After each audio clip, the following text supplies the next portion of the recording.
Welcome to our channel. Friends, మనకి గురుకుల విద్యాలయాల్లో ఖాళీగా ఉన్నటువంటి హాస్టల్ వార్డెన్తో పాటు ఇంకా వివిధ రకాల ఉద్యోగాలకి నోటిఫికేషన్ రిలీజ్ అయింది. 10th క్లాస్, ఇంటర్మీడియట్, డిగ్రీ వాళ్ళకి ఇందులో వేకెన్సీస్ ఉన్నాయి. తెలుగు లోకల్ లాంగ్వేజ్ రావాలి.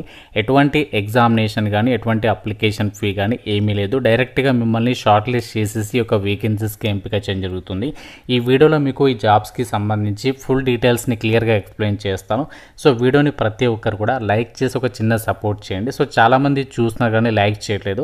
సో మీరు ఇచ్చేటువంటి ఒక చిన్న లైక్ నాకు ఎంతో సపోర్ట్ అండ్ ఎంకరేజ్మెంట్గా ఉంటుంది. కాబట్టి తప్పనిసరిగా లైక్ చేసి మీ ఫ్రెండ్స్ కూడా షేర్ చేయండి ఈ ఒక వీడియో. అండ్ ఛానల్ని ఫస్ట్ టైం చూస్తున్న వాళ్ళు ఇప్పుడే సబ్స్క్రైబ్ చేసుకొని వీడియోని కంప్లీట్గా చూసేసి అప్లై చేసుకోండి.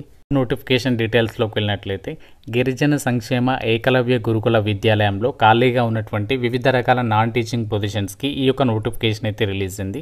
ఈ రిక్రూట్మెంట్కి సంబంధించి ఇంపార్టెంట్ డేట్స్ విషయానికి వచ్చినట్లయితే 6th సెప్టెంబర్ నుంచి అప్లికేషన్ ప్రాసెస్ స్టార్ట్ అయింది. సో లాస్ట్ డేట్ వచ్చేసి 15th సెప్టెంబర్ వరకు టైం అనేది ఇచ్చారు. ఈ జాబ్స్కి సంబంధించి ఎవరైతే అప్లై చేయాలి అనుకుంటున్నారో సో మీ యొక్క బయోడేటా, సో బయోడేటా అంటే ఏం లేదు, మీరు యొక్క రెజ్యూమే కానీ ఒకవేళ మీరు బయోడేటా ఫామ్ కావాలంటే మీ దగ్గర ఉన్నటువంటి మీ లోకల్లో ఏరియాలో బుక్ స్టాల్లో దొరుకుతుంది. సో ఆ బయోడేటా ఫామ్తో పాటు మీ యొక్క క్వాలిఫికేషన్కి సంబంధించి జిరాక్స్ కాపీస్ అన్ని కూడా తీసుకొని నేను చెప్పినటువంటి ఆఫీస్లో మీరు సబ్మిషన్ చేసేస్తే సరిపోతుంది. అయితే ఈ నోటిఫికేషన్ ద్వారా వీళ్ళు భర్తీ చేసినటువంటి పోస్టుల డీటెయిల్స్ని అయితే చూద్దాం. సో 1 by 1 ఆ పోస్టుల డీటెయిల్స్ అనేది కూడా చెప్తాను.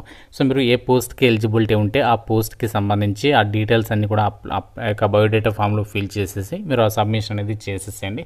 ఫస్ట్ వేకెన్సీ వచ్చేసి ఇక్కడ హాస్టల్ వార్డెన్కి సంబంధించి మేల్ అండ్ ఫిమేల్ క్యాండిడేట్స్కి సపరేట్గా వేకెన్సీస్ అనేవి కేటాయించారు. హాస్టల్ వార్డెన్ ఉద్యోగాలకి క్వాలిఫికేషన్ మీరు ఏ విభాగంలో డిగ్రీ పాస్ అయినా లేదంటే మీరు ఏ విభాగంలో బీటెక్ చేసినా ఎలిజిబుల్ అనమాట. సో ఈ హాస్టల్ వార్డెన్ ఉద్యోగాలకి ఎలాంటి ఎక్స్పీరియన్స్ అనేది ఏమీ ఉండాల్సినటువంటి అవసరం లేదు. అలాగే మనకి అకౌంటెంట్ అని చెప్పేసి జాబ్స్ ఉన్నాయి.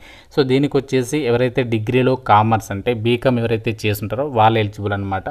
అండ్ నెక్స్ట్ కౌన్సిలర్కి సంబంధించి జాబ్స్ ఉన్నాయి. సో ఈ కౌన్సిలర్కి సంబంధించి ఇక్కడ 4 వేకెన్సీస్ అయితే ఉన్నాయి. సో దీనికి క్వాలిఫికేషన్ ఏముండాలి అంటే గుర్తింపు పొందినటువంటి విశ్వవిద్యాలయం అంటే యూనివర్సిటీ నుంచి మీరు సైకాలజీ కానీ లేదంటే క్లినికల్ సైకాలజీలో మాస్టర్స్ డిగ్రీ అనేది చేస్తుంటారనమాట. సో ఎవరైతే మాస్టర్స్ డిగ్రీ అనేది ఎవరైతే చేస్తుంటారో సో వాళ్ళు ఎలిజిబుల్ అనమాట ఈ కౌన్సిలర్ పోస్టులకి.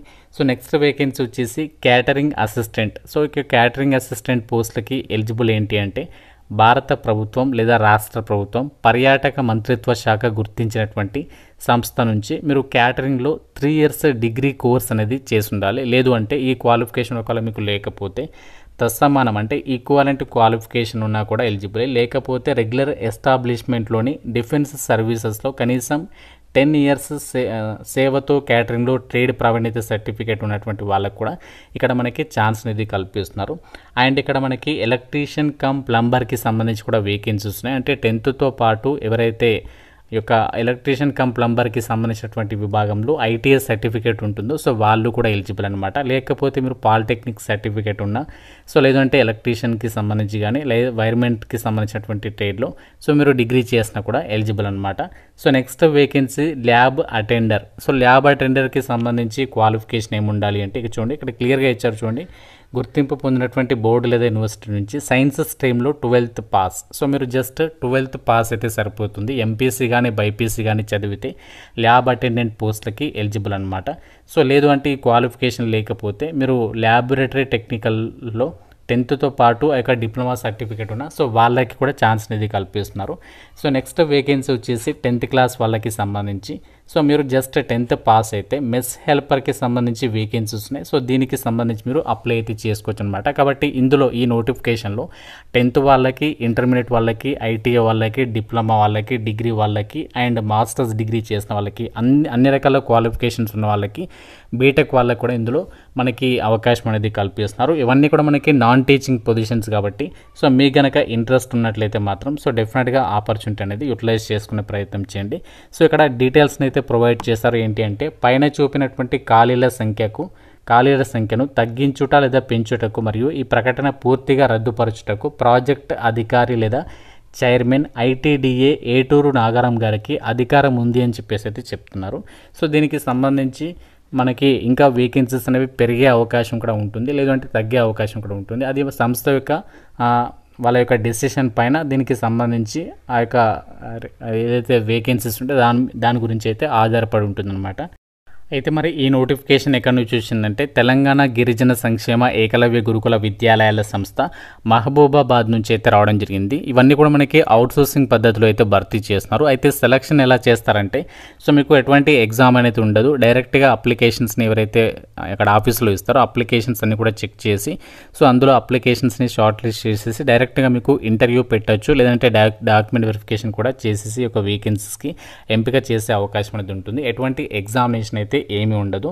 సో మీరు తెలంగాణలో ఏ జిల్లా వాళ్ళైనా సరే ఎలిజిబుల్ అనమాట. మీరు ఒకవేళ ఆంధ్రప్రదేశ్ అయితే ఆంధ్రప్రదేశ్ వాళ్ళు కూడా ట్రై చేయొచ్చు, ప్రాబ్లం అయితే లేదు. ఎందుకంటే ఇక్కడ లోకల్ వాళ్ళకి ప్రాధాన్యత ఇస్తామని చెప్పేసి ఎక్కడ కూడా మెన్షన్ చేయలేదు కాబట్టి సో డెఫినెట్గా అయితే ట్రై చేయొచ్చు. అండ్ ఇంకోటి ఏంటంటే ఏజ్ లిమిట్. సో ఏజ్ లిమిట్కి సంబంధించి ఇక్కడ నోటిఫికేషన్లో ఎక్కడ కూడా మెన్షన్ చేయలేదు కాబట్టి మోస్ట్లీ మనకి సో 18 నుంచి 35 ఇయర్స్ వరకు కూడా ఛాన్స్ అనేది కల్పించేటువంటి అవకాశం ఉంటుంది. ఇంకోటి సాలరీస్. సో సాలరీస్కి సంబంధించి కూడా మీకు అదే రోజు అంటే మీరు ఎప్పుడైతే ఇంటర్వ్యూకి షార్ట్ లిస్ట్ అవుతారో అదే రోజు మీకు తెలియజేయడం అనేది జరుగుతుంది, ఏ విధంగా మనకి ఎంత ఏ పోస్ట్కి ఎంత సాలరీ ఉంటుంది అనేది.